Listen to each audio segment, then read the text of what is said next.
Welcome to all of you. I am B Prajapati Ankit English classes. साथियों, आज आप लोग इस सेशन में सिंप्लीफिकेशन से संबंधित कुछ प्रश्नों को देखेंगे और उन्हें हल करेंगे। हाँ, इससे पहले मैंने मैथ्स पार्ट 8 और 9 के तहत बॉडमास तथा संबंधित मैथमेटिकल साइंस यानी गणितीय चिन्हों के एप्लीकेशंस के बारे में चर्चा कर दिया है। विशेष जानकारी हेतु आप उन्हें अवश्य देख लेंगे। तो आए अब प्रश्नों की तरफ चलें। तो उसके पहले थोड़ा सा आप लोग बॉडमास के संबंध में जान लें। पहले बार की क्रिया की जाती है, उसके बाद छोटा कोश, उसके बाद मझिला कोश, उसके बाद बड़ा कोश, तब ऑफ, तब डिवीजन, उसके बाद मल्टीप्लिकेशन, तब एडिशन, तब सब्ट्रैक्शन। यात्रा बार से शुरू होती है, यानी 1 से चलते हैं हम 2 पर पहुंचते हैं। हाँ, इसकी क्रिया करते हैं 3 पर पहुंचते हैं, 4 पर पहुंचते हैं। यदि रहे तो क्रम, लेकिन यही होगा, क्रम दर्शा रहे हैं। 5, 6, 7, 8, 9, यानी सब्ट्रैक्शन पर यात्रा समाप्त हो जाती है। तो इस आधार पर जटिल से जटिल सिंप्लीफिकेशन संबंधित प्रश्नों को आप लोग हल कर सकते हैं। तो आए अब देखें प्रश्न क्या है। पहला प्रश्न आप लोगों के सामने दो प्रश्नों को रखें।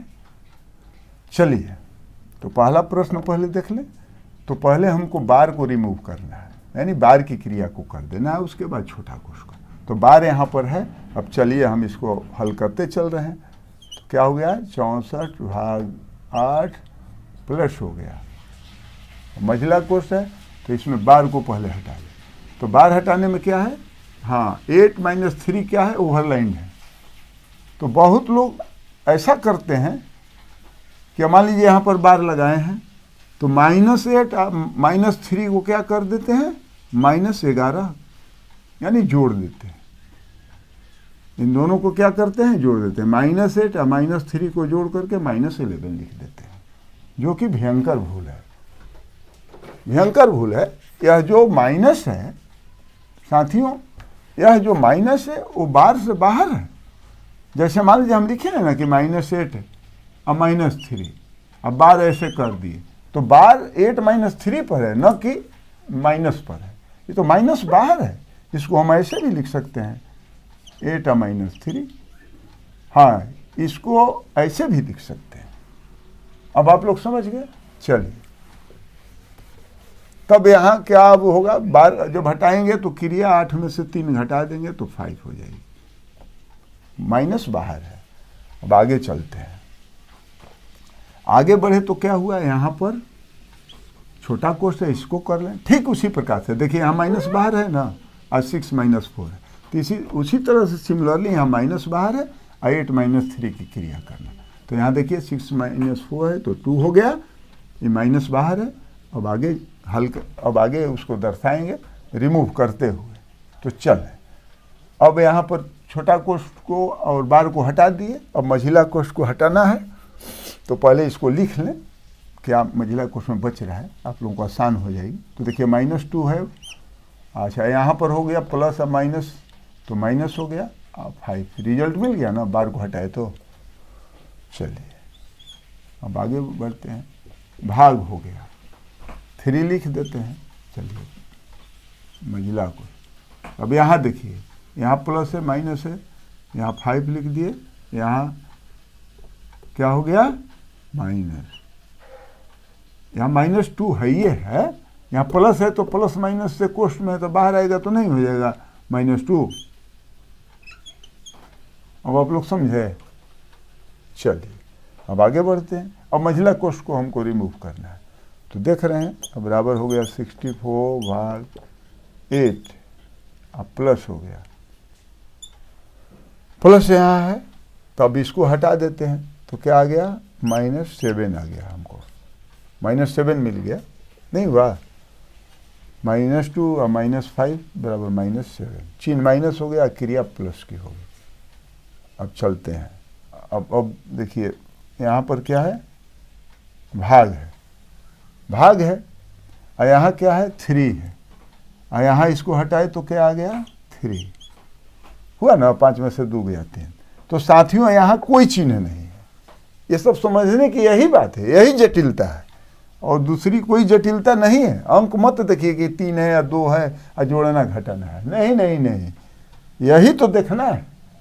तो यहाँ 3 के बाद में कोई चिन्ह नहीं। तो बताएं आप लोग कि कौन सा चिन्ह यहाँ पर है, यहाँ पर कौन सा चिन्ह है, यही समझना है। यहाँ पर कोई चिन्ह नहीं है, ब्रैकेट के पहले कोई चिन्ह नहीं है, 3 के बाद में भाग 3 है, इसके बाद में कोई चिन्ह नहीं है। तो आखिर चिन्ह है क्या? तो लोग कहते हैं कि गुणा का चिन्ह है। यहाँ लोग क्या कहते हैं, अक्सर हम देखें 90% लोगों का कहना है कि यहाँ पर गुणा का चिन्ह, यहाँ गुणा का चिन्ह नहीं है, गुणा की क्रिया की जाती है। अब आप लोग जानिए, गुणा का चिन्ह नहीं है, चिन्ह नहीं है गुणा का, क्रिया की जाती है गुणा का। यहाँ चिन्ह अब क्या है, ऑफ का है। नहीं तो देखिए यहाँ ऑफ का चिन्ह नहीं रहता, तो यहाँ जो डिवीजन है वो है। यहाँ गुणा रहता तो मल्टीप्लिकेशन से डिवीजन पहले है, बड़ा भाई है, इसका क्रम 6 है, ये 7 है, 6 के बाद में तब इनको स्थान मिलता बैठने का और क्रिया करने का। तो ऑफ है, कह रहा है कि हम यहाँ पर हैं, डिवीजन से कहता है कि रुको, यहाँ डिवीजन है, लेकिन ये क्या कह रहा है, ऑफ, रुक, अभी तुम 6वें स्थान पर हो, मैं तो तुमसे पहले हूँ, हमको तो पहले स्थान मिलना चाहिए, तब बचेगा कुर्सी, तो तुम बैठना चाहे मत बैठना। हमारे बिहाफ में जो है मल्टीपल काम कर रहा है, हम उसको आदेश दे रहे हैं कि तुम हमारा काम करो। तो यहाँ पर ऑफ ने मल्टीपल को आदेश दे दिया कि तुम जाकर के वहाँ काम करो, हमारा बारी है, इसलिए हम करें चाहे तुम करो, हम तुमको आदेश दे रहे हैं। तो ऑफ की क्रिया गुणा की होती है, यह भी जान लीजिएगा। ऑफ का मतलब क्या हो जाता है, गुणा, क्रिया गुणा की जाती है, और ऑफ से क्रम देखा जाता है। तब आप कह सकते हैं कि ऑफ में मल्टीपल में क्या अंतर है अंतर।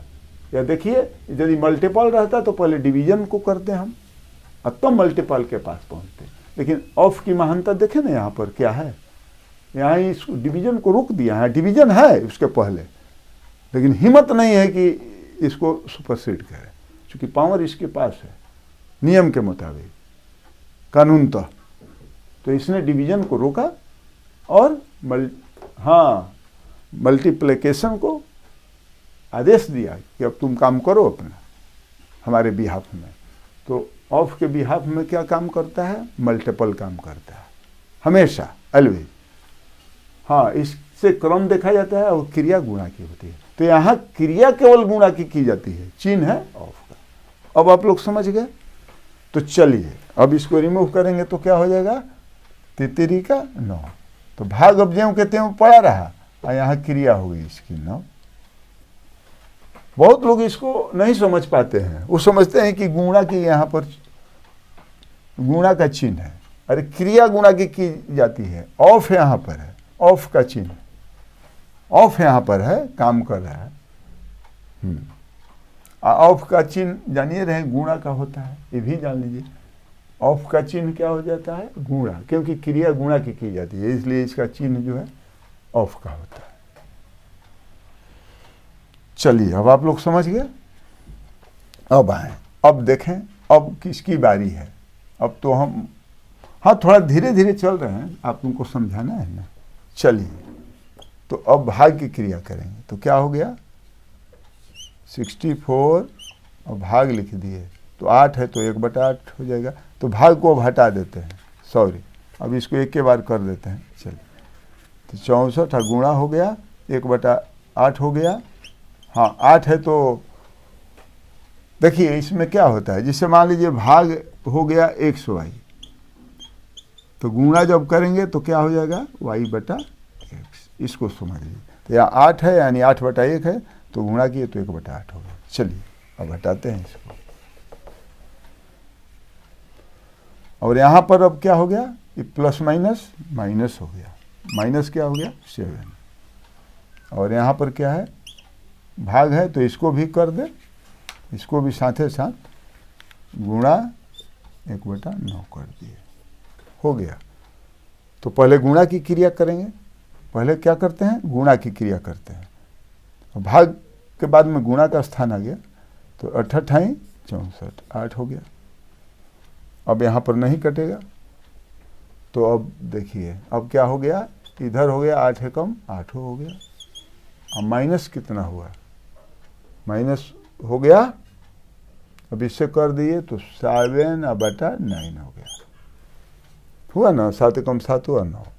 अब बराबर चलिए, अब लघुत्तम काट दें, 9 हो गया, तो 9 × 8 = 72, माइनस हो गया क्या 7 बटा 9 हो ही गया, तो बराबर हो गया हाँ 65/9। अब ये इम्प्रॉपर फ्रैक्शन हुआ, इसको लास्ट में क्या करते हैं, इम्प्रॉपर फ्रैक्शन को हाँ अंत में मिक्स्ड फ्रैक्शन में चेंज कर देते हैं। तो बराबर हो गया क्या 9 × 7 = 63 और 2/9 हो गया, 9 × 7 = 63 और 2 × 65 हो गया आंसर। तो साथियों आप लोगों को कोई अब संदेह नहीं रहा होगा, देखें ना प्रश्न की जटिलता को। तो चलें, हाँ आप लोग इसे नोट डाउन कर लें या स्क्रीनशॉट ले लें, यदि कोई कंफ्यूजन हो तो आप लोग पूछ सकते हैं, नहीं ना, ठीक है, थैंक यू वेरी मच। चलिए इसको हटा देते हैं, अब दूसरा प्रश्न देखें।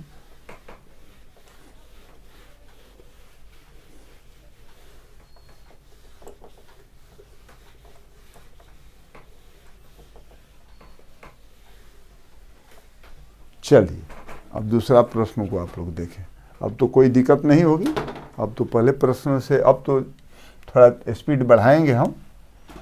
तो चलें अब दूसरा प्रश्न को देख रहे हैं। तो दूसरा प्रश्न क्या है, हाँ 40 भाग हो गया 1/, वो है।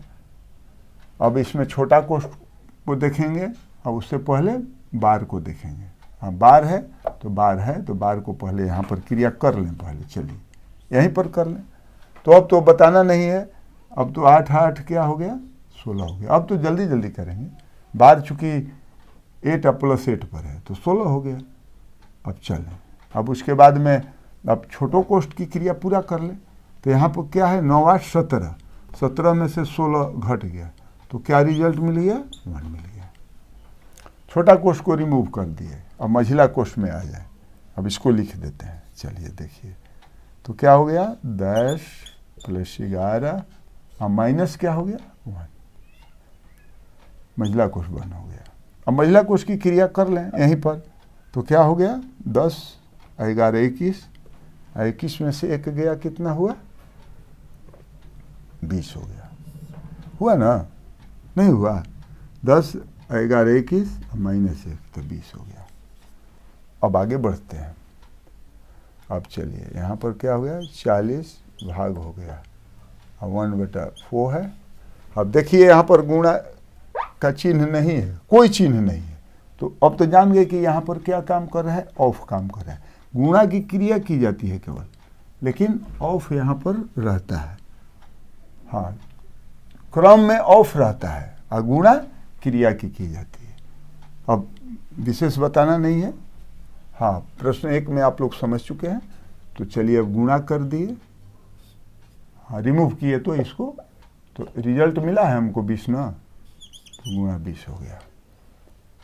अब चलिए अब 20 हो गया, तो अब देखें नियमतः अब क्या हो गया, तो हो गया, तो अब इसको कटा देते हैं। पर देखिए अब यहीं पर देखिए ऑफ का, यहाँ पर भाग है, लेकिन क्रिया हम क्या कर रहे हैं गुणा की, किसके चलते, ऑफ के चलते। यहाँ भाग अभी साइलेंट है, ऑफ के चलते गुणा की क्रिया यहाँ हम कर रहे हैं। पहले भाग को ऐसे ही छोड़ देते हैं, तो 4 × 5 क्या हो गया 20 हो गया, देखिए लिए ना। अब बराबर क्या हो गया 40 भाग हो गया 5 है, तो बराबर क्या हो गया 40 और गुणा 1/5, 5 और 8 40 बराबर क्या हो गया 8 हो गया। यही आंसर हो गया। देख लिए ना, क्रम का बहुत महत्व है बोर्ड मास का।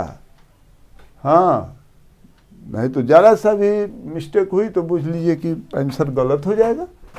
सावधानी हटी दुर्घटना घटी, कोई देर नहीं होगी। तो चलें, यदि वीडियो अच्छी लगी तो आप लोग लाइक और सब्सक्राइब करना न भूलेंगे साथियों।